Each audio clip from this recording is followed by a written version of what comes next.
त्वं हि नः पिता वसो त्वं माता शतक्रतो बभूविथ अधाते सुम्नमीमहे। ओम शांति शांति शांति। समादरणीय पूज्य स्वामी जी महाराज, सम्मान के योग्य इस पानीपत की धरती पर बहुत लंबे समय से आर्य समाज और महर्षि दयानंद के सिद्धांतों का प्रचार करते हुए गुरुकुल के स्नातक आचार्य प्राज्ञदेव विद्याभास्कर जी, जिनके बहुत ही ओजस्वी इन भजनों को आपने रसास्वादन किया, ईश्वर भक्ति और राष्ट्र भक्ति के गीतों का। आर्य जगत के मूर्धन्य भजनोपदेशक भाई घनश्याम प्रेमी जी और उनके होनहार शिष्य और पुत्र, एक ही जगह दोनों बातें हैं, शिष्य भी और पुत्र भी, और आपने उनके भी भजनों का बहुत रसास्वादन किया भाई भूपेंद्र प्रेमी जी। उपस्थित आर्य भद्र पुरुषों, इस आर्य समाज के सभी कनिष्ठ वरिष्ठ सब सदस्यों और प्रधान जी, मंत्री जी, आर्य समाज के आदरणीय आचार्य संजीव कुमार जी और उपस्थित आर्य भद्र पुरुषों, वंदनीय पूजनीय माताओं, बहनों, प्यारे बच्चों, बहुत ही उच्च कोटि का उद्बोधन आप सब ने सुना।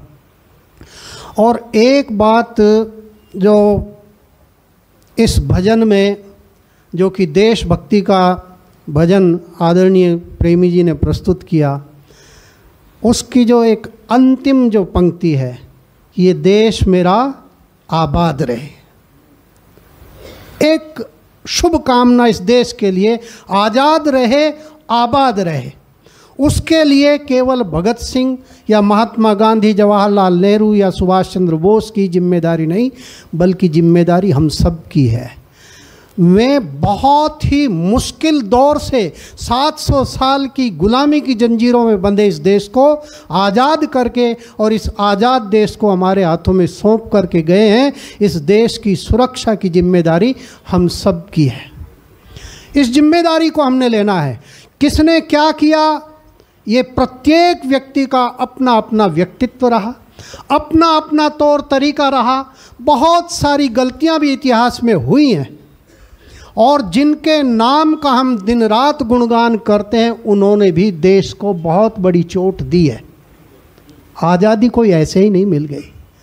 करोड़ों लोगों को अपने घर कुर्बान करने पड़े, अपने नन्हे नन्हे बच्चों को अपने सामने भालों से कत्ल होते हुए देखा, अपनी बेटियों को उठा करके ले जाते हुए दरिंदों को देखा है, अपना सब कुछ उजाड़ करके और जैसे तैसे अपनी ज़िंदगी बचा करके लोग किस तरह से अपने एक ठिकाने को पा सके, वो भी दर्द इस दुनिया ने देखा है।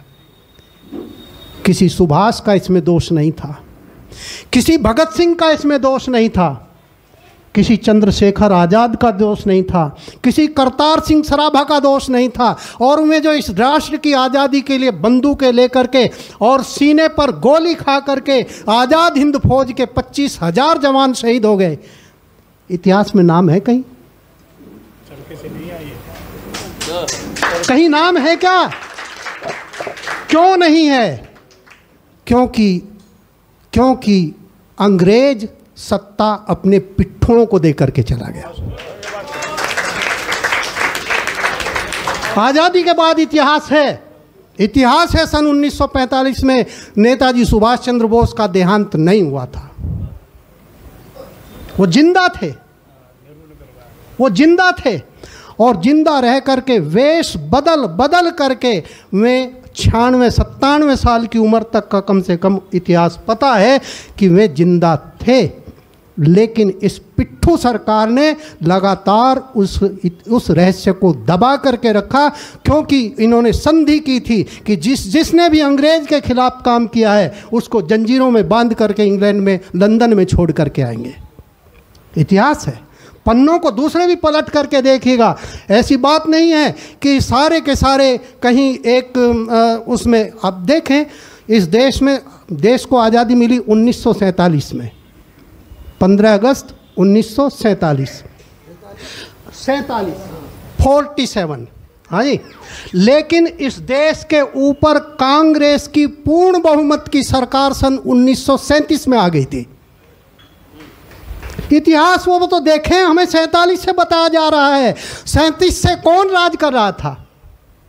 और जिस सभा में जिस पार्लियामेंट में भगत सिंह ने बम फेंका था, उस पार्लियामेंट में मोतीलाल नेहरू विद्यमान थे। मोतीलाल नेहरू उस पार्लियामेंट में बैठे हुए थे। इतना आसान नहीं है, इतना आसान नहीं है इतिहास को मिटा देना। उभर करके आ जाती है सच्चाई, छुपाई नहीं जा सकती। लेकिन फिर भी हम एक बात कहते हैं, इस बात को समझना पड़ेगा कि इस देश को कहीं एक सूत्र में बांधने का काम बड़ी शिद्दत से किसी ने किया, तो उस काम को करने का श्रेय महात्मा गांधी को जाता है। जी बिल्कुल जाता है। इस देश को शांतिपूर्वक संगठित होकर के और आगे बढ़ जाने का एक आत्मबल दे देने का काम किसी के ने किया है, तो उसका श्रेय महात्मा गांधी को जाता है। इस देश में जात पात, छुआछूत, ऊंच नीच की जितनी दीवारें हैं आज तक भी नहीं टूटी हैं, लेकिन फिर भी उन सारी की सारी सड़ांध के साथ में भी सब लोगों को एक साथ खड़े होने का जज्बा किसी ने दिया, तो उसका श्रेय महात्मा गांधी को जाता है। इस देश में जो लड़ाकू कौम है, देश केवल ऐसा नहीं है कि ये सत्य अहिंसा जपता रहा हो, हमेशा इसके हाथ में कृपाण रही है, हमेशा इसके हाथ में हथियार रही है। इस देश ने अपने देवताओं की भी कल्पना की है, तो हथियारबंद देवताओं की कल्पना है। किसी के हाथ में सुदर्शन चक्र है, किसी के हाथ में त्रिशूल है, किसी के हाथ में गदा है, किसी अनेक प्रकार के आयुधों को, आप दुर्गा माता की पूजा करते हैं, 8 हाथ और सारे हथियारों से लैस, हर हाथ में अलग तरह का हथियार। जिस देश ने अपने देवताओं की भी कल्पना इस प्रकार से की हो कि हथियारबंद देवता हमारे हों, तो एक लड़ाकू कौम है, एक लड़ाकू कौम है, बहादुर कौम है। बेशक 700 साल तक यहाँ वहाँ इस देश में जो है दूसरे लोग राज करते रहे, लेकिन उस 700 साल का भी इतिहास इस प्रकार का है कि इस दिल्ली की सत्ता पर जो है पूर्ण अधिकार केवल 140 साल रहा। 4 पीढ़ियाँ जो है, अकबर, जहांगीर, शाहजहां, औरंगजेब, इन्होंने लगभग एवरेज सारों ने लगभग 35 साल, 40 साल जैसे अकबर का राज है, 40 औरंगजेब का भी है, शाहजहां का है, तो लगभग 140 साल इन्होंने राज किया टिक करके। औरंगजेब को तो बैठने नहीं दिया टिक के, लेकिन फिर भी राज रहा दिल्ली पर। बाकी दूसरों के सहयोग से सत्ता चलाते रहे, और औरंगजेब के आते आते अपने हिंदू शक्ति इतनी प्रबल हो गई थी कि उसने नाकों चने चबवा दिए औरंगजेब को। और औरंगजेब के बाद में दिल्ली की सत्ता केवल लाल किले से पालम तक सीमित रह गई थी। पूरा देश उन्होंने किराए पे छोड़ दिया। जो जहाँ पे ताकतवर है कहते भाई बस उगाई करो, थोड़ा सा टैक्स दे दिया करो, बाकी झगड़ा कुछ नहीं कर, हमें तो यहाँ पे किले में बैठे, महलों में बैठे हैं, बस हमें थोड़ा सा वजीफा देते रहो। कहते शाह आलम द्वितीय के विषय में चर्चा आती है, जिसने इस 1803 में, सन 1803 में अंग्रेज़ों को पूरे के पूरे दिल्ली से पूरब का जितना हिस्सा है, अंग्रेज़ों के साथ में उसने संधि की। उसने कहा कि सारे की सारी की उगाही आप करो, इसमें जितनी भी सत्ता, जो भी प्रशासन है वो आप चलाएं, बस केवल हमें केवल वजीफ़ा देते रहे, इतना काम। और आप जानते हैं कि 1803 में उन्होंने मेरठ में और रुड़की में छावनी बनाई, और 1803 में, हम 1857 में लड़ने की बात कर रहे हैं, और उस 1857 में शाह आलम द्वितीय, 1803 में शाह आलम द्वितीय दिल्ली की गद्दी पर था, और उसके लिए इतिहासकारों में लिखा कि नाम को शाह आलम, नाम को शाह आलम, और राज लाल किले से पालम। इतना था। यह केवल वास्तव में 140 साल का इतिहास है जिसके अंदर वास्तव में विदेशी सत्ता को के सामने ये देश कहीं न कहीं अपनी कुर्बानी इसने दी, इसको अपनी सत्ता मानो सौंप दी। चाहे वो इन्होंने आगरे से शासन किया, चाहे दिल्ली से किया, लेकिन उससे पहले, उसके बाद में और उस दौर में भी आप याद करें, महाराणा प्रताप जंगलों की खाक छाननी स्वीकार की, लेकिन सिर झुकाना स्वीकार नहीं किया। हल्दी घाटी के युद्ध में महाराणा प्रताप का एक प्रिय हाथी, नाम भूल रहा हूँ, आपको याद हो तो, उस हाथी नाम भूल रहा हूँ, वो हाथी, उस हाथी को कैद कर लिया, उस हाथी को कैद कर लिया, यानी कि छीन लिया, उसको कब्जा लिया मुगल सेना ने, और उसको दिल्ली में लेकर के, हाथी जो है, हाथी बहुत प्यारा सा नाम है उसका, भूल रहा हूँ, तो उसको लेकर के आए दिल्ली में। उस राम प्रसाद, बिल्कुल बिटिया ने बहुत सही बताया। चलिए इस बिटिया के लिए भी और राम प्रसाद के लिए भी उसकी स्वामी भक्ति देखिए। राम प्रसाद, इस देश के जानवर भी अपनी स्वतंत्रता के लिए, अपने देश की आन बान शान के लिए किस प्रकार से कुर्बानी दे दिया करते थे। इस देश का जज्बा आप देखिए कि राम प्रसाद को गिरफ्तार करके, जो हाथी था, दिल्ली लाया गया और उसको महावत को, जो सबसे योग्य महावत था, उसकी देख रेख में उसको दिया कि बहुत ही काबिल हाथी है, इसको संभाल करके रखना है। उसने खाना पीना बंद कर दिया, खाना पीना बंद कर दिया। महावत ने खूब चिरोरी की हाथी की। हाथी गुस्से में किसी वो डंडे के से नहीं चलता, बस मनुहार से खूब मनुहार की, बात नहीं बनी। 10 दिन, 15 दिन, 20 दिन, आखिर अकबर आया। अकबर देखता है और उस जंजीरों में जकड़े हुए इस देश के महान जानवर, उस हाथी के, उसको देखता है, जंजीरों में जकड़ा हुआ है, उसकी आँखों से टप टप पानी है, लेकिन माथे पर एक तेज है और वो भी मनुहार करता है कि कुछ खा, मुंह फेर लेता है। भूखा प्यासा रह करके 40 दिन में अपनी जीवन लीला समाप्त कर देता है राम प्रसाद, लेकिन उस मुगल सल्तनत के सामने सिर नहीं झुकाता। इंसान की तो बात दूर है।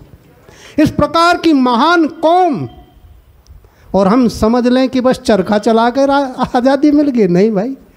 इस गली गली से, इस देश की गली गली से जो है एक से एक वीर नायक निकला है। कुछ के नाम हमें पता है और कुछ के नाम हम भूल गए हैं। सन 1857 का जो युद्ध हुआ था, स्वतंत्रता आंदोलन, प्रथम स्वतंत्रता संग्राम की को उसको आज माना जाता है, लेकिन 1905 तक, सन 1905 तक अंग्रेज पूरी दुनिया के जहन में ये बैठाने में सफल हो गए थे कि वो कुछ चुनिंदा लोगों की एक बस गफलत थी, वो एक दंगा फसाद था और कुछ नहीं था, वो एक दंगा फसाद था।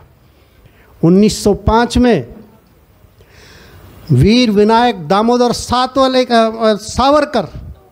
सावरकर लंदन में जाता है पढ़ाई के लिए, बैरिस्ट्री की पढ़ाई के लिए लंदन में गया। लंदन में ठिकाना एक महर्षि दयानंद के शिष्य ने देश के आज़ादी के परवानों के लिए लंदन में एक ठिकाना बनाया था, और वो महर्षि दयानंद का पट्ट शिष्य था श्यामजी कृष्ण वर्मा। श्यामजी कृष्ण वर्मा ने देश की आज़ादी के दीवानों के लिए एक ठिकाना बनाया, नाम रखा उसका इंडिया हाउस। और इंडिया हाउस का काम क्या था कि जो अपने देश से नौजवान आते हैं इस लंदन में पढ़ने के लिए या किसी और काम से, उनको प्रश्रय देंगे, ठिकाना देंगे। जो पढ़ाई कर रहे हैं उनको वजीफ़ा भी देंगे, खाने पीने की व्यवस्था करेंगे, और साथ में उनको उनके कान में एक मंत्र फूंकेंगे कि तुम्हें जिस माँ ने पाल पोस करके बड़ा किया है, जिस माँ के अन्न जल से तुम्हारा ये शरीर बना है, उसका रक्त तुम्हारे शिराओं में दौड़ रहा है, वो भारत माँ गुलाम है, उसकी गुलामी की जंजीरों को तोड़ना तेरा पहला काम है। काम किया। करतार सिंह सराभा को वहीं पे प्रश्रय मिला। वीर विनायक दामोदर सावरकर को वहीं पर प्रश्रय मिला, और बहुत सारे मदन लाल ढींगरा और बहुत सारे वीर वहाँ पर उन्होंने आश्रय उनको मिला और उन्होंने देश की आज़ादी के लिए काम किया। 1905 में सावरकर की बुद्धिमत्ता को उसको पहचान करके और श्याम जी कृष्ण वर्मा ने कहा कि देश की आज़ादी जो 1857 की है उसको ये मूर्ख लोग गदर कह रहे हैं, दंगा फसाद कह रहे हैं, उसकी सच्चाई को दुनिया के सामने लाओ। वहीं लंदन की लाइब्रेरी में बैठ करके उन्हीं के ग्रंथों में से उन्हीं के दस्तावेजों को खंगाल करके और वो वास्तविक इतिहास को संकलित किया सावरकर ने, और सावरकर ने उस ग्रंथ का नाम रखा बलिदान। बलिदान। और जब वो 1907 में वो ग्रंथ छपा, छपते ही दुनिया में तहलका मच गया और आखिर इस देश की इस निकम्मी सरकार को ये मानना पड़ा कि वो एक बहुत ही भयंकर युद्ध था जिसमें हम बमुश्किल अपनी जान बचा पाए। पूरा का पूरा देश एक साथ हमारे खिलाफ खड़ा हो गया था। वो आज़ादी की लड़ाई थी वास्तव में, लेकिन हम उसको दबाने में सफल हो गए। आज हम उसको देखें कि किस प्रकार के ये देश कहीं वहाँ आकर के रुक गया हो, ऐसा नहीं है। राम प्रसाद बिस्मिल याद करें, अशफाक उल्लाह खां और गणेश विद्यार्थी, अनेक और उधर देखें आप बंगाल में खुदीराम बोस और न जाने कितने नौजवान 16, 17, 18 साल की उम्र में हंसते हंसते फांसी के फंदे पर चूम गए। क्या एक ही जज्बा था कि इस देश में इस निकम्मे अंग्रेज़ों को हम नहीं टिकने देंगे। ऐसे ही नहीं अंग्रेज चला गया, लेकिन फिर भी वास्तव में महात्मा गांधी का जो श्रेय जो जाता है, जो अवदान इस देश के लिए है, वो वास्तव में आज हमारे देश की नीति है। और सारी दुनिया ने उस नीति को के सामने नतमस्तक सारी दुनिया है कि सारी दुनिया के अंदर शांतिपूर्वक एक आदर्श शासन की व्यवस्था हो सकती है तो उसमें 2 सिद्धांत काम करेंगे। वे क्या है? एक सत्य, एक अहिंसा। अहिंसा का व्रत ले और सत्य पर आचरण करे तो ये पूरा का पूरा संसार सुखमय हो सकता है। यही वैदिक धर्म की जो है नींव भी इन्हीं शब्दों के अंदर है। योग दर्शन के अंदर हम देखते हैं, पढ़ते हैं, कहते हैं कि धर्म क्या है, कहते हैं कि धर्म क्या है, व्रत क्या है, संकल्प क्या है। कहते हैं धर्म को समझना है तो केवल 5 शब्द समझ लीजिए, केवल 5। वे क्या है? जो योग दर्शन का प्रथम अंग है। प्रथम अंग योग दर्शन के योग, अष्टांग योग जो है, उस योग अष्टांग योग में 8 अंग है जिसमें पूरा का पूरा योग की थ्योरी जिसके अंदर आ जाती है। प्रथम अंग है यम, दूसरा है नियम, तीसरा है आसन, प्राणायाम, प्रत्याहार, धारणा, ध्यान, समाधि, और बस। तो पहला अंग क्या है? वह है अहिंसा, सत्य, अस्तेय, ब्रह्मचर्य, अपरिग्रह। ये 5 सूत्र हैं। और महर्षि पतंजलि कहते हैं कि ये सार्वभौम नियम हैं, पूरी दुनिया के ऊपर ये लागू किए जा सकते हैं और पूरी दुनिया अगर धार्मिक होना चाहती है तो यही 5 सूत्र लागू होंगे। भाई हिंसा ना करो, ठीक है, लेकिन हिंसा अगर किसी ने हमारे ऊपर लाद दी, कहते हैं कि अहिंसा परमो धर्म है। इतना तो हम याद करते हैं, महर्षि मनु ने बात लिखी है, अहिंसा परमो धर्म है। लेकिन वैदिक हिंसा तथैविच है। हिंसा अहिंसा परम धर्म है, लेकिन जिस हिंसा की इजाजत वेद दे रहा है वो भी परम धर्म है। अगर कोई अत्याचारी है, कोई आतताई है, कोई लुटेरा है तो उसकी हत्या करना धर्म है, धर्म नहीं परम धर्म है।